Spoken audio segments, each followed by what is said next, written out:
Hello dear friends, welcome back. This is Sanjay sir. हमारे YouTube channel Lord Krishna tuition classes पे आपका हार्दिक स्वागत है। आज हम आपके रीड का जो टॉपिक चल रहा था पार्ट्स ऑफ स्पीच, जिसमें मैं पहला टॉपिक जो नाउन है वो करवा चुका हूँ। जो जिन स्टूडेंट्स ने वो मिस कर दिया है वो हमारी वीडियो को हमारे इस यूट्यूब चैनल पर देख सकते हैं। वीडियो हमने अपलोड की हुई है। आज मैं बात कर रहा हूँ बच्चों प्रोनाउन के बारे में। देखिए प्रोनाउन क्या होता है। सबसे पहले मैं प्रोनाउन को एक्सप्लेन करना चाहूँगा। प्रोनाउन का मतलब होता है pro plus noun. Pro plus noun एक लैटिन वर्ड है। इसकी दो एक्सप्लेनेशन हैं। एक तो इसकी लैटिन एक्सप्लेनेशन है और एक इसकी फ्रेंच एक्सप्लेनेशन है। एक तो लैटिन एक्सप्लेनेशन है और दूसरी कौन सी, फ्रेंच एक्सप्लेनेशन है।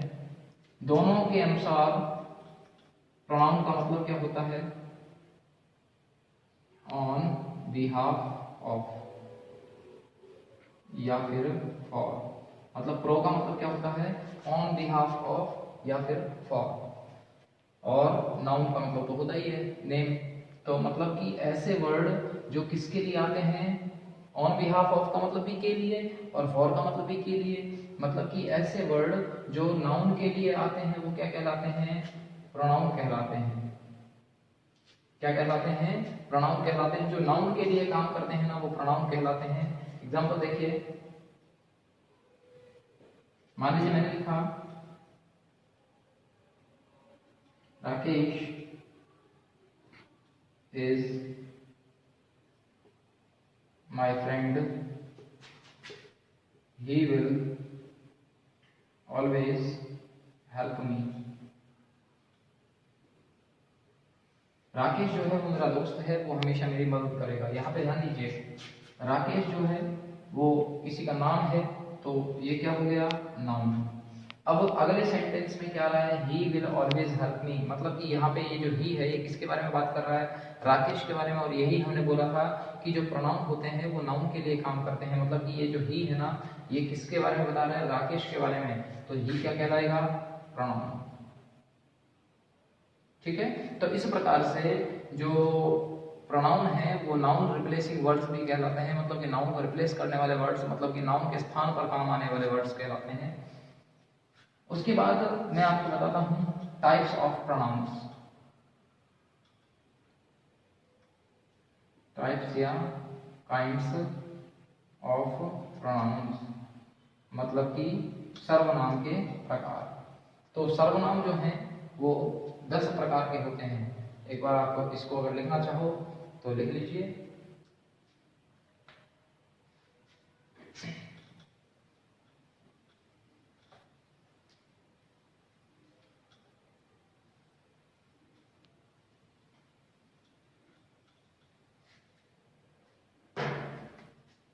देखिए kinds of pronoun, kinds of pronoun. जो फर्स्ट होता है वो होता है personal pronoun. Personal pronoun. Second होता है डेमोन्स्ट्रेटिव प्रोनाउन।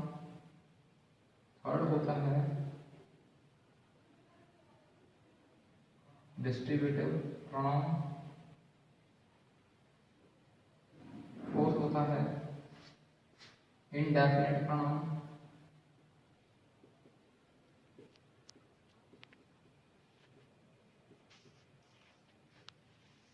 फिफ्थ होता है रिफ्लेक्सिव प्रोनाउन। उसके बाद है पजेसिव प्रोनाउन। उसके बाद है सेवंथ है रेसिप्रोकल प्रोनाउन। एट्थ है एम्फेटिक प्रोनाउन। नाइन्थ है इंटरोगेटिव प्रोनाउन और 10th है रिलेटिव प्रोनाउन। इस प्रकार से जो प्रोनाउन हैं वो 10 टाइप के होते हैं। ये काइंड्स हैं, आप एक बार इनको नोट डाउन कर लीजिए।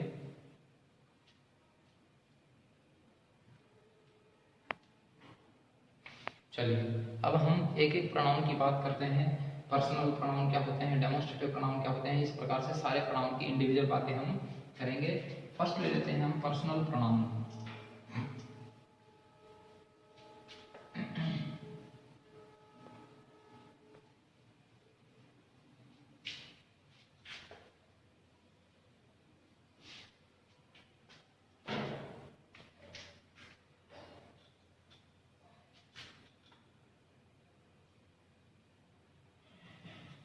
Personal pronoun.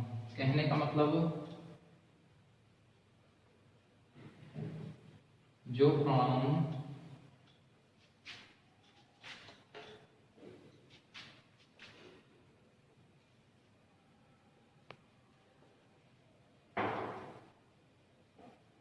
नाउन्स को रिप्लेस करते हैं। कहने का मतलब ये है कि जो प्रोनाउन नाउन्स के स्थान पर, अब नाउन्स केवल अकेला नाउन भी हो सकता है और दूसरा नाउन का कोई एक्सपेंडर भी हो सकता है, एक्सपेंडर प्लस नाउन। कहने का मतलब जो हर स्थिति में नाउन को, अगर नाउन अकेला होगा तो इस नाउन को रिप्लेस करेंगे, और अगर नाउन के साथ कोई एक्सपेंडर दिया गया होगा तो इस पूरे के पूरे नाउन को रिप्लेस करेंगे। तो इस जो ऐसी कंडीशन में जो प्रोनाउन काम आएंगे वो कहलाएंगे पर्सनल प्रोनाउन। देखिए एग्जाम्पल देखिए,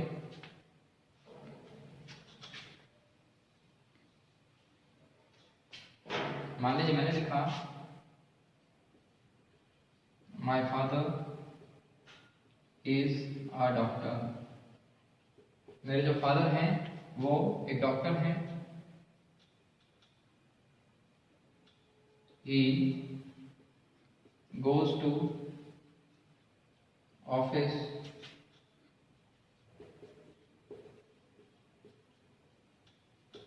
एट 10 AM। वो 10 बजे स्कूल जाते हैं, 10 बजे ऑफिस जाते हैं।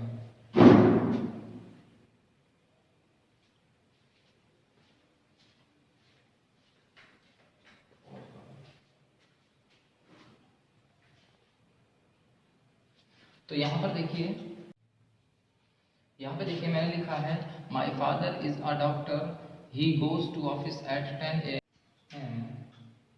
मतलब कि मेरे पिताजी जो हैं वो डॉक्टर हैं और वह ऑफिस कितने बजे जाते हैं, 10 बजे जाते हैं।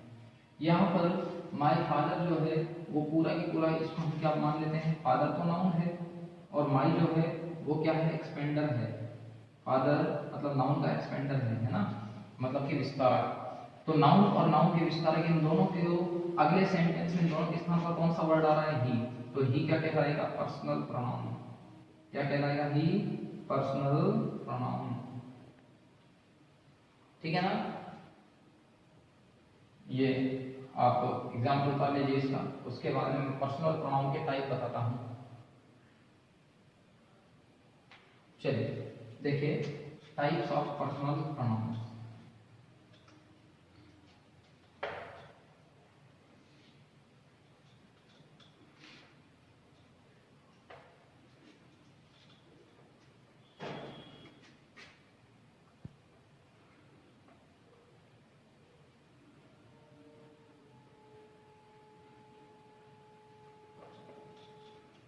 देखिए पर्सनल प्रोनाउन 3 टाइप के होते हैं। पहले होते हैं फर्स्ट पर्सन, दूसरे होते हैं सेकंड पर्सन और तीसरे होते हैं थर्ड पर्सन।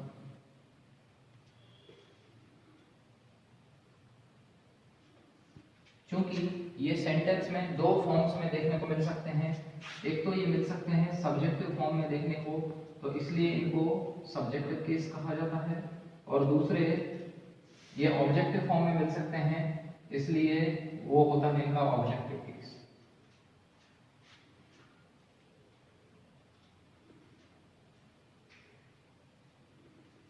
देखिए फर्स्ट पर्सन जो होते हैं वो होते हैं आई और वी। जो सेकंड पर्सन होता है वो होता है यू, और थर्ड पर्सन जो होते हैं वो होते हैं ही, शी, इट, वन और दे। ही, शी, इट, वन। याद रखना इस टेबल के अंदर जो आप पढ़ते हो ही, शी, इट, दे और नेम, नेम नहीं आता क्योंकि नेम हम नाउन में पढ़ चुके हैं, क्योंकि नेम का मतलब क्या होता है, नाउन होता है, और नाउन को कभी हम पर्सनल मतलब प्रोनाउन में इन्वॉल्व नहीं कर सकते। अगर आई सब्जेक्ट के स्थान पर होगा तो आई होगा, वी होगा, यू होगा, ही, शी, इट, वन और दे।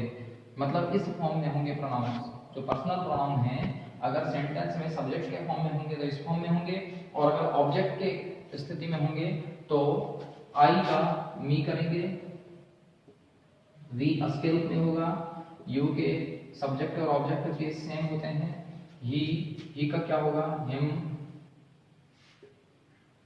शी का हर होगा, इट का इट ही रहेगा, वन का वन ही रहेगा, और दे का रहेगा देम, ते का क्या होगा, देम। तो इस प्रकार से जो पर्सनल प्रोनाउन है वो तीन प्रकार के होते हैं, first person, second person, third person. First person में कौन कौन से आते हैं, आई और वी। आई जो होता है वो फर्स्ट पर्सन का कैसा होता है, सिंगुलर होता है, और वी फर्स्ट पर्सन का प्लूरल होता है। जो यू है वो सेकंड पर्सन का सिंगुलर भी हो सकता है और प्लूरल भी हो सकता है।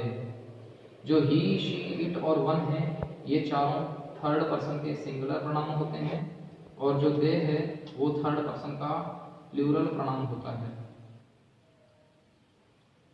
ठीक है ना। तो इस प्रकार से ये पर्सनल प्रोनाउन के टाइप हैं।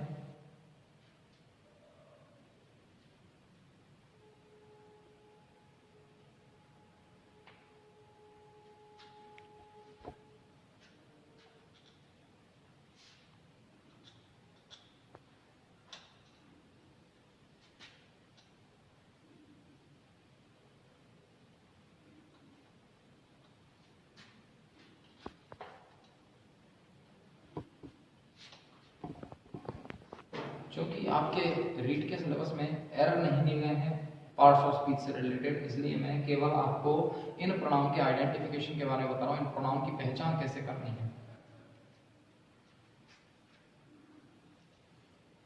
सेकंड देखिए, डेमोन्स्ट्रेटिव प्रोनाउन। डेमोन्स्ट्रेटिव को हिंदी के अंदर बोला जाता है संकेतवाचक। पर्सनल प्रोनाउन को बोलते हैं व्यक्तिवाचक, डेमोन्स्ट्रेटिव को क्या बोलते हैं, संकेतवाचक सर्वनाम। संकेतवाचक सर्वनाम याद रखना, जो संकेतवाचक, संकेत का मतलब होता है इशारा करना किसी चीज की तरफ, किसी व्यक्ति वस्तु स्थान की तरफ इशारा करते हैं तो वो संकेतवाचक कहलाते हैं। संकेतवाचक जो हैं वो चार शब्द होते हैं, कौन कौन से, दिस, दैट, दीज और दोज। ये जो चार शब्द है ना ये संकेतवाचक शब्द कहलाते हैं। ये इशारा करते हैं किसी चीज की तरफ कि ये वो है, वो है, ये वो हैं, वो वे हैं। तो ये इशारा करके किसी शब्द, किसी चीज को बताते हैं। और ये जो शब्द है ना, ये चारों शब्द ये सेंटेंस में दो काम कर सकते हैं। एक तो ये काम कर सकते हैं भाई डेमोन्स्ट्रेटिव प्रोनाउन का। किसका काम करते हैं ये शब्द, डेमोन्स्ट्रेटिव प्रोनाउन का। दूसरा ये काम करते हैं डेमोन्स्ट्रेटिव एडजेक्टिव का, डेमोन्स्ट्रेटिव एडजेक्टिव का। याद रखना, मैं कंपैरेटिव स्टडी के माध्यम से इसलिए बता रहा हूं क्योंकि कंफ्यूज हो सकते हो आप वहां पे। अगर क्वेश्चन आएगा ना तो वहां पे डेमोन्स्ट्रेटिव प्रोनाउन भी आएगा और डेमोन्स्ट्रेटिव एडजेक्टिव भी आएगा, तो आपका कंफ्यूजन नहीं हो, इसलिए मैं आपको दोनों एक साथ बता रहा हूं कि डेमोन्स्ट्रेट, ये जो शब्द हैं ये डेमोन्स्ट्रेटिव प्रोनाउन का काम कब करेंगे और डेमोन्स्ट्रेटिव एडजेक्टिव का काम कब करेंगे। तो याद रखें, जब इन शब्द के तुरंत बाद दिस, दैट, दीज और दोज, इनके तुरंत बाद नाउन आए, इनके तुरंत बाद क्या आ जाए, नाउन आ जाए, तो ये डेमोन्स्ट्रेटिव एडजेक्टिव कहलाएंगे। क्या कहलाएंगे, डेमोन्स्ट्रेटिव एडजेक्टिव। थोड़ा सा इसको करेक्शन कर लें। इसमें पहले है demonstrative adjective, this, that, these, those, इनके तुरंत बाद यदि कोई नाउन आएगा ना, ये हमारा कॉन्सेप्ट भी बना लीजिए आप। अगर किसी शब्द के बाद कोई नाउन आता है ना तो वो शब्द एडजेक्टिव कहलाता है, याद रखें। तो दिस, दैट, दीज, दोज के बाद अगर कोई नाउन आएगा ना तो दिस, दैट, दीज, दोज क्या बन जाएंगे, एडजेक्टिव। और अगर इनके तुरंत बाद कोई नाउन नहीं आए, इनके तुरंत बाद कोई नाउन नहीं आए, इनके तुरंत बाद नाउन आएगा तो एडजेक्टिव, और नाउन नहीं आए, चाहे नाउन के अलावा कुछ भी आए, तो ये क्या कहलाएंगे, डेमोन्स्ट्रेटिव प्रोनाउन कहलाएंगे। एग्जांपल देखिए इसका,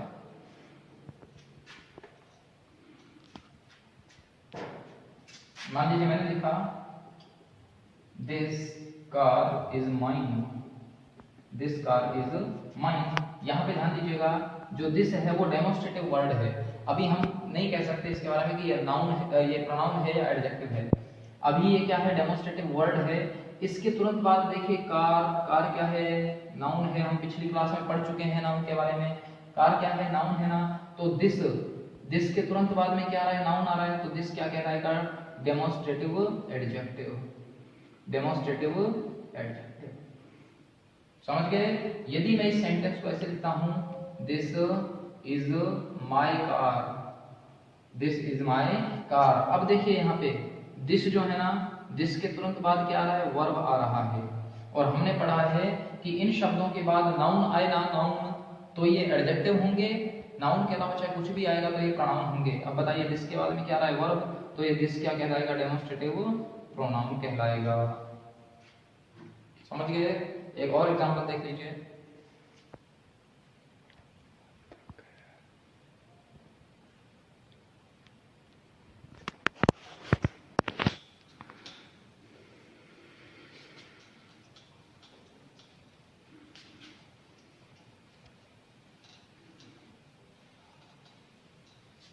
देखिए मैं बार बार एक चीज आपको बता रहा हूं, आपके रीड के सिलेबस में पार्ट्स ऑफ स्पीच से रिलेटेड कोई एरर नहीं दिए गए हैं, इसलिए हमें केवल इनकी पहचान करना सीखना है कि पहचानते कैसे हैं इनको।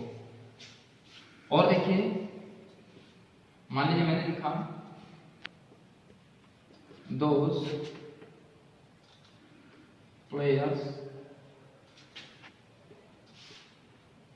Are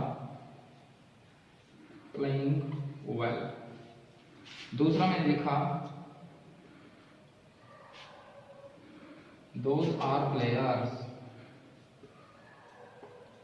those players are playing well, वे जो खिलाड़ी हैं वो अच्छा खेल रहे हैं। दूसरा मैंने लिखा है दोज आर प्लेयर्स, वे खिलाड़ी हैं। यहाँ पे ध्यान दीजिएगा, दोज अभी डेमोस्ट्रेटिव वर्ड है। इसके तुरंत बाद में देखिए प्लेयर्स, प्लेयर क्या है, एक नाउन है ना, कॉमन नाउन। तो बताइए दोज के बाद में नाउन आ गया तो दोज क्या कहलाएगा, डेमोस्ट्रेटिव एडजेक्टिव। क्या कहलाएगा, डेमोस्ट्रेटिव एडजेक्टिव। उसके बाद में दूसरे वाले में देखिए दोज के तुरंत बाद क्या आ रहा है, वर्ब, तो दोज क्या बन जाएगा, डेमोस्ट्रेटिव प्रोनाउन। ठीक है ना। तो इस प्रकार से हमारा डेमोस्ट्रेटिव प्रोनाउन कंप्लीट होता है। बाकी जो अगले प्रोनाउन हैं, जो 8 प्रोनाउन बचे हैं इनके अलावा, वो हम पढ़ेंगे कल की क्लास में। तब तक के लिए थैंक यू, गुड नाइट, सभी को अलविदा।